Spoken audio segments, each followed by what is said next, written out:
جی viewers, آپ اس وقت دیکھ رہے ہیں کہ ہم آپ کو یہ رومی گیٹ کے پاس ہم موجود ہیں اور عالم فاتح فرات جو اپنی پرانی روایتوں کو برقرار رکھتے ہوئے اس وقت برآمد ہو رہا ہے۔ آئیے ہم چلتے ہیں اور آپ کو دکھائیں گے اور اس کی زیارت بھی کرائیں گے کہ لکھنؤ کی سرزمین پر 8 محرم جناب حضرت ابوالفضل عباس علیہ السلام کے نام سے منسوب یہ تاریخ اور کس طرح سے یہاں پر عالم مبارک کی زیارت تمام مومنین ابھی کریں گے اور ان کو میں اس عالم مبارک کی زیارت کراؤں گا۔ اور آئیے میں آپ کو ابھی لے کے چلتا ہوں رومی گیٹ اور وہاں سے آپ کو ہم دکھائیں گے اور جو یہاں کی سبیلیں اس کے بارے میں بھی بتائیں گے۔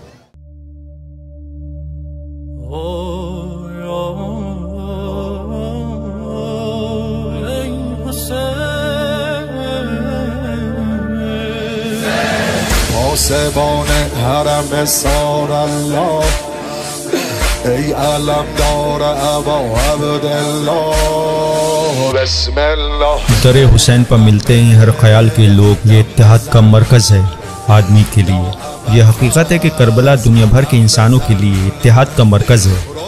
یہ کل بھی گزشتہ حالات میں اتحاد کی دعوت دے رہا تھا، آج بھی ان حالات میں اتحاد کی دعوت دے رہا ہے۔ ان تمام اشخاص کو جن کے سینے میں انسان کا دل دھڑکتا ہے انہیں دعوت دے رہا ہے اور قیامت تک یہ پیغام فضا میں گونجتا رہے گا۔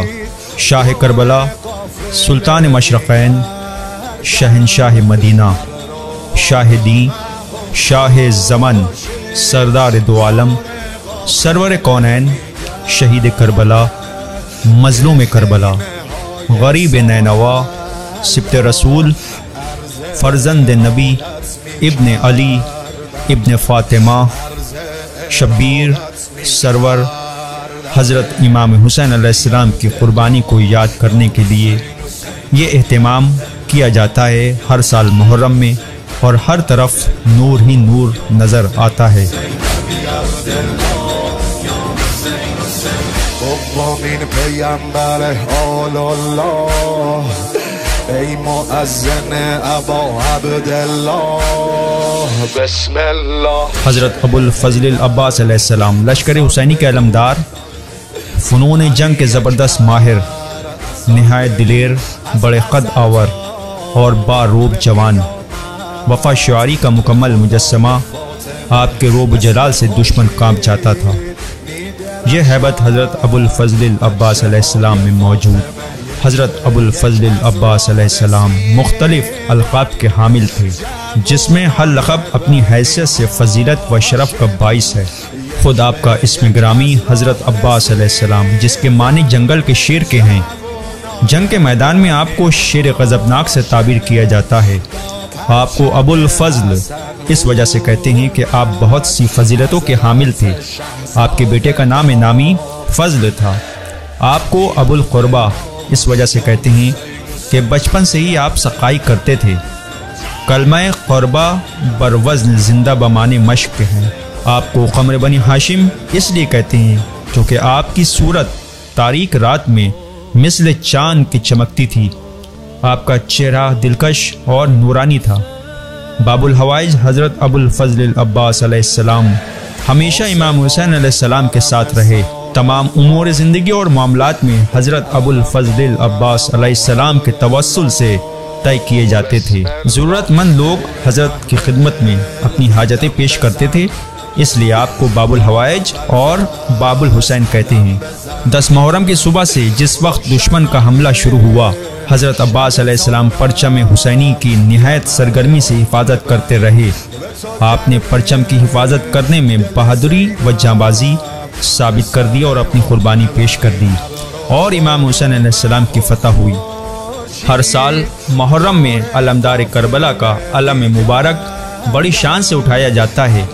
اس قدیم علم مبارک جس کو علم فاتح فرات کے نام سے جانا اور پہچانا جاتا ہے، اس مقدس علم مبارک کی مجلس کو ڈاکٹر مولانا سید کلب صادق صاحب قبلہ خطاب کیا کرتے تھے۔ بعد از علم فاتح فرات کی مجلس کو حجت الاسلام والمسلمین علی جناب مولانا سید کلب جواد صاحب قبلہ کافی عرصے سے خطاب فرما رہے ہیں۔ جلوس علم فاتح فرات، اس کی اپنی ایک الگ منفرد شان و منزلت ہے۔ 8 محرم کی تاریخ باب الحوائج سقائے سکینہ سے منسوب ہے۔ جب یہ علم مبارک برآمد ہوتا ہے تو لوگوں پر اس علم مقدس کی ہیبت طاری ہو جاتی ہے۔ ہر طرف یا سکینہ یا عباس کے نعروں سے لکھنؤ کی فضا میں غم کا ماحول چھا جاتا ہے۔ علم کے احترام میں علم مبارک کے دونوں طرف زائرین کا ہجوم نظر آتا ہے۔ چمکتا ہوا علم مبارک، اس پر رات کی تاریکی میں روشن چاند کی روشنی جب علم مبارک پر پڑتی ہے تو اس علم کی رونق میں اور بھی اضافہ نظر آتا ہے۔ چاندی کا پنجہ، خوبصورت پھریرا اور لوگوں کا ہجوم، پھر زائرین بڑی شدت سے علم مبارک کے بوسہ لینے کا انتظار کرتے ہیں۔ قرب و جوار سے لوگ زیارت کرنے آتے ہیں۔ شہر ازاں کہے جانے والے لکھنؤ کے لوگ بڑی دور سے علم مبارک کے غمگین منظر کو اپنی نم آنکھوں سے دیکھ کر کربلا والوں کی یاد میں آنسو بہاتے ہیں۔ دریا والی مسجد سے اٹھ کر علم فاتح فرات بڑے امام باڑے کے سامنے روضے کے بیچ والے گیٹ پر کچھ دیر ٹھہرتا ہے۔ روضہ امام حسین علیہ السلام کے رخ پر علم مبارک جب رک جاتا ہے تو زائرین بڑی شدت سے آنسو بہاتے ہیں اور بوسہ دیتے ہیں۔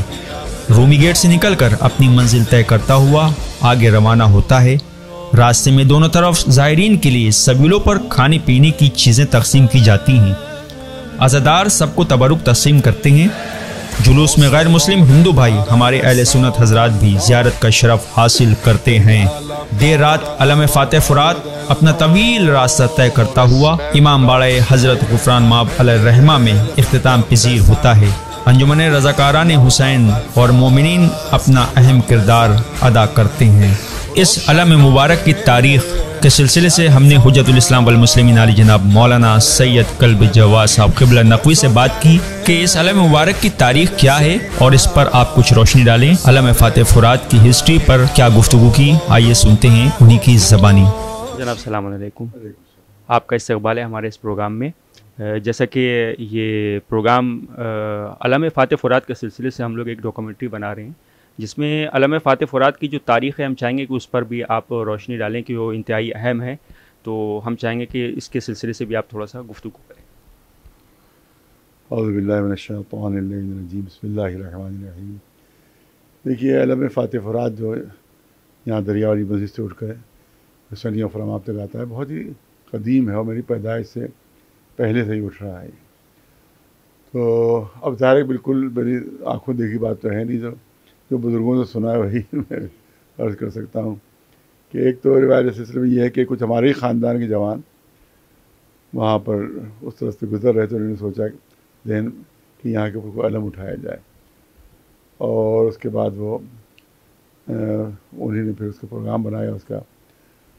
اور دوسری بزرگ کچھ کہتے ہیں کہ ہمارے جو فضل صاحب بہت بڑے شاعر گزرے ہیں کہ اصل جو خیال تھا اس علم کا وہ خود ان کا تھا، انہوں نے کہا تھا کہ اس کو اس طرح سے علم اٹھایا جائے وہاں سے دریا سے، اور دریا سے اٹھا کر حسین اور وہاں لایا جائے، کیونکہ وہ علم جو آیا تھا جناب عباس کا وہ دریا سے اٹھ کر آیا تھا، دریا سے اٹھ کر وہ خیام حسینی تک آیا تھا۔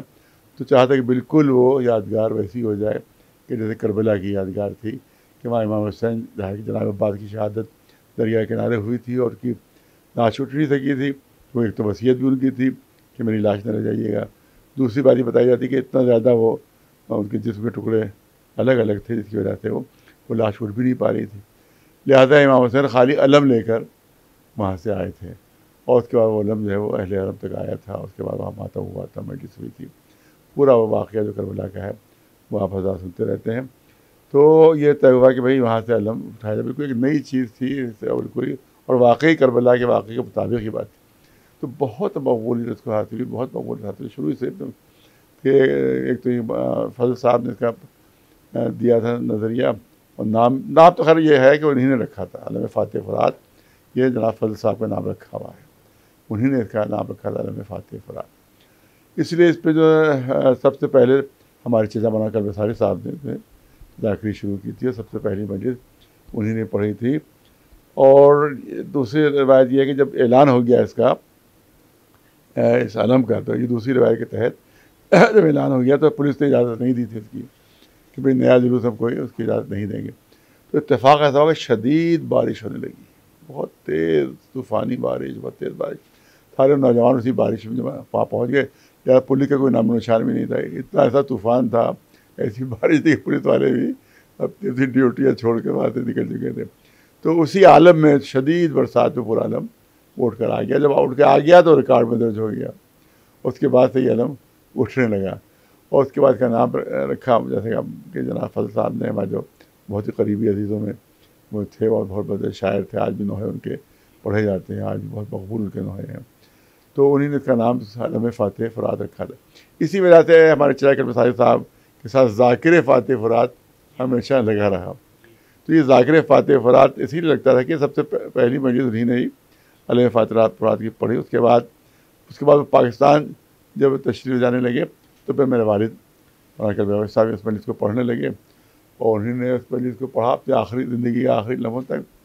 اور اس کے بعد پھر میرے اوپر ذمہ داری ہے کہ میں اس علم کو پڑھ رہا ہوں.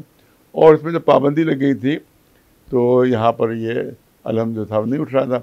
تو اس میں پھر علی کانگریس والوں نے اس کا صدر میں ہی تھا اس وقت اور شکیل شمشی اس کے سیکریٹری تھے, انہیں اعلان کیا کہ ہم کو اس کو علم کو اٹھوائیں. اس وقت والد مرحوم زندہ تھے اور انہوں نے بھی اس کی تائید تھی کہ نہیں علم اٹھے گا چاہے وہ پولیس کچھ بھی کرے.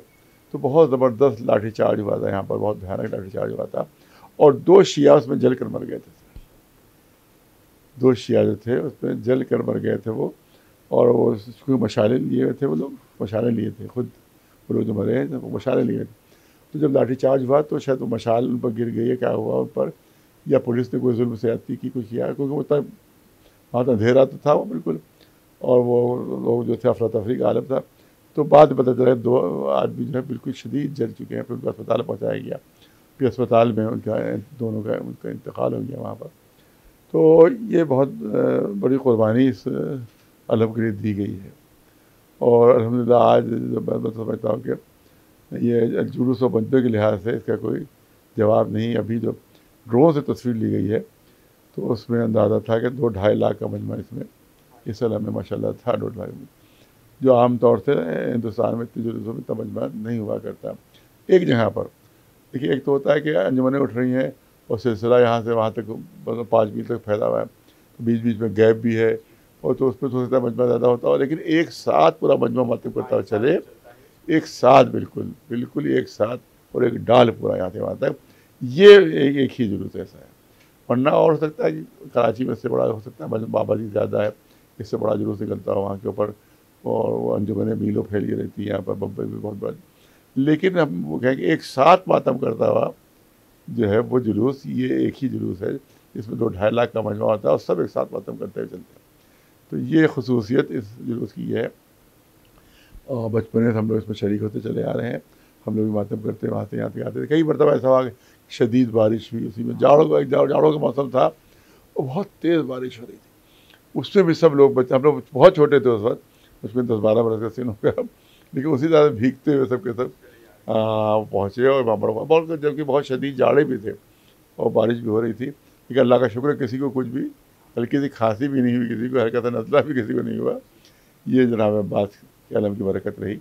اور اس کے بعد یہاں جب پہنچتے ہیں تو یہاں کے اوپر شروع میں مولانا قائم علی صاحب قبلہ جو تھے, وہ ہمارے خاندان کے بزرگ, وہ آخری مجلس جہاں کی اختتامی مجلس جو تھی وہ پڑھا کرتے تھے. اچھا وہ زبانی نہیں پڑھتے تھے, وہ اشاروں سے پڑھتے تھے. اشاروں سے مجلس پوری مجلس اشاروں سے ہوتی تھی, اور بہت زبردست گریا ہوتا تھا. ان کے اشارے اس طرح کے ہوتے تھے, اس سے زبردست گریا پیدا ہوتا تھا. اس کے بعد پھر کچھ عرصے جناب محسن نواب صاحب نے مجلس کو پڑھا. مولانا محسن نواب صاحب بہت بڑے عالم اور بہت بڑے خطیب گزرے ہیں, جو انہوں نے نازمیہ کی مجلس سے بھی مولانا حمید صاحب سب سے پہلے وہ مولانا محسن نواب صاحب نازمیہ کی مجلس سے پڑھا کرتے تھے. تو وہ جو جب علم پہنچتا تھا یہاں پر محمد فرما, تو وہ جو مجلس الوداعی ہوتی تھی وہ مولانا محسن نواب صاحب پڑھتے رہے اور کئی سال تک پڑھتے تھے. پھر ان کا جب انتقال ہو گیا تو اب مختلف ذاکرین پڑھتے ہیں, کبھی کوئی پڑھتا ہے, کبھی کوئی پڑھتا ہے, کوئی پڑھتا ہے. لیکن یہ کہ وہاں بہرحال مخصوص ہے کہ میرے چچا نے پڑھا پہلے, اس کے بعد میرے والد نے, اس کے والد کے انتقال کے بعد وہ میرے حصے میں مجلس آئی, میں وہاں پڑھتا ہوں. تو بہت ہی مقبول یہ علم ہے اور بہت ہی مرادیں آتی ہیں اس میں. اور اب جو انجمن ہے, انجمن رضاکارانہ حسینی کے اس میں انتظام میں اٹھتا ہے وہ انجمن بھی ہم لوگ اس میں پہلے پوری ہمارے اوپا جو تھے اس کے سیکریٹری تھے, صدر جو تھے وہ افسر حسین صاحب تھے, وہ بھی ہمارے دادا رکھتے تھے, وہ تھے. اس کے بعد اب الگ الگ لوگ ہوتے ہیں، لیکن وہ انہیں کے اہتمام میں یہ اٹھتا رہا. اور اب وہ ماشاءاللہ اس میں جو علم جو اس کے سر میں لگا رہتا ہے تقریباً 15-16 کلو کی چاندی سے وہ، اور عوام کے تعاون سے بنی ہو، پبلک کے تعاون سے وہ پنجہ بنا ہے جو میں تو سمجھتا ہوں کہ اس وقت سب سے قیمتی پنجہ دنیا میں وہی ہے کہ اس میں تقریباً 16 کلو چاندی اس کے اندر لگی ہوئی جیسے بولا، اور بہت بھاری ہو گیا. لیکن اس کے بعد اس کو اٹھانا بہت مشکل ہوتا ہے. لیکن یہاں جو علمدار جو ہیں وہ اس کو اٹھا کے لے کر وہاں سے وہاں تک جاتے، بیچ میں بدلا بھی جاتا ہے ان کو ظاہر کہ اتنی بھاری علم لے کے. تو لیکن کہ بہت مقبول ہے، بہت وہاں پہ دعائیں قبول ہوتی ہیں اور بہت منتیں وہاں کے پر آتی ہیں. اس وجہ سے بڑی مقبولیت اس علم مبارک کو. دور قافله میگردن ابران و مه و خورشید دور قافله میگردن به خیمه های سارالله عرض ارادت میکردن. تو جیسا کہ ہمارے ذیشان عباس صاحب جو ہمارے کیمرہ مین ہیں وہ آپ تک یہ پروگرام پہنچا رہے تھے، اور جو ابھی آپ نے اس علم مبارک کی زیارت کی اور ہم نے آپ کو اس کی زیارت کروائی، اور امید کرتے ہیں کہ تمام مومنین کو یہ پروگرام ہمارا پسند آیا ہوگا. اور فی الحال آج کے لیے اتنا ہی. اب انشاءاللہ ہم پھر حاضر ہوں گے آپ کے سامنے ایک اور پروگرام لے کر. تب تک آپ دیکھتے رہیے حسینی چینل. خدا حافظ.